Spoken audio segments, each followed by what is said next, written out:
A hint of red tinged the edges of the falling leaves. Sharp, pointy seed pods scattered across the sidewalk. In August? An unexpected weight tugged at her left hand, just a plastic grocery bag. Where was her camping gear? She hefted the bag to look inside, and that was when the strangeness hit her. She dropped it in surprise and studied her left hand. Something was really wrong here. This wasn't her hand. Those weren't her fingers. These fingers were longer, thinner than they were supposed to be, and a strange silver ring circled the middle finger. The skin was dry and rough. Dark scars circled the wrists like bracelets. She turned over her right hand, studying unfamiliar cracks and calluses on her palm. She clenched it experimentally. It felt wrong. Angie frowned and spun to look again behind her. How had she gotten here? She didn't remember walking this way. She was just in the woods? Her stomach growled, and her right hand flew to her waist. Taut, thin. And where had this hideous shirt come from? Flowers and ruffles? Not her style at all. And no way would Liv or Katie have bought it. She wouldn't have borrowed it, even if they had. She picked up the bag and peeked at a collection of completely strange clothes. A sick feeling replaced the emptiness in her belly. Her head felt floaty, disoriented, disconnected. Angie's eyes traced the houses around the cul-de-sac. Everything there was familiar, thank God. The cars in the driveways looked right, which was reassuring, until she caught sight of Mrs. Harris, pushing a stroller, just entering her garage.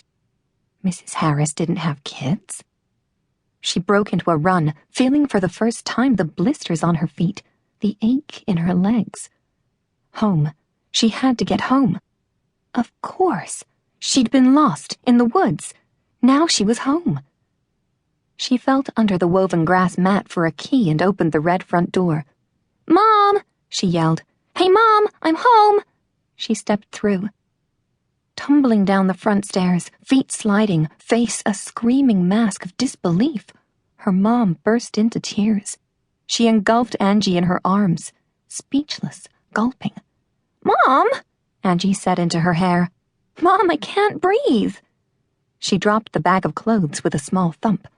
She brushed a wisp of hair from her lips. Silver threads mingled with Mom's loose brown curls. "Can't breathe! Can't breathe!" Mom let go enough to hold Angie at arm's length and devour her face with her eyes. "Can't!" She laughed, a tight, hysterical bark. "Oh my God! Oh my God! A miracle! Thank you, God! Thank you!" She raised her eyes to the ceiling. "Thank you!" she said again. Upstairs, a toilet flushed, and Dad's voice called down the stairs. "Margie, what's all the commotion?" Mom whispered to Angie.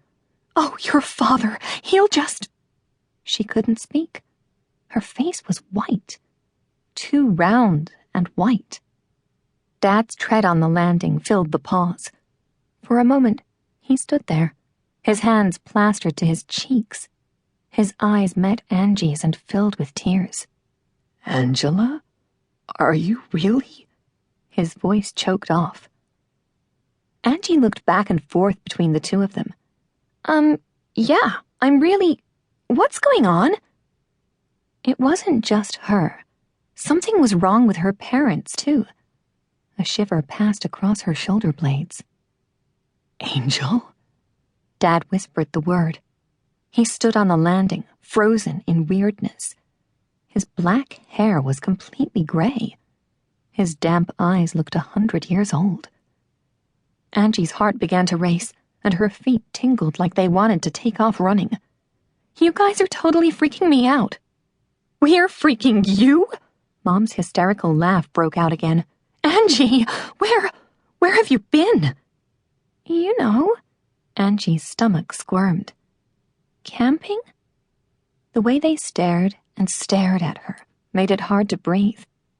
"Camping," she said again, firmly. Dad started down the stairs. "Camping," he repeated. "Camping?"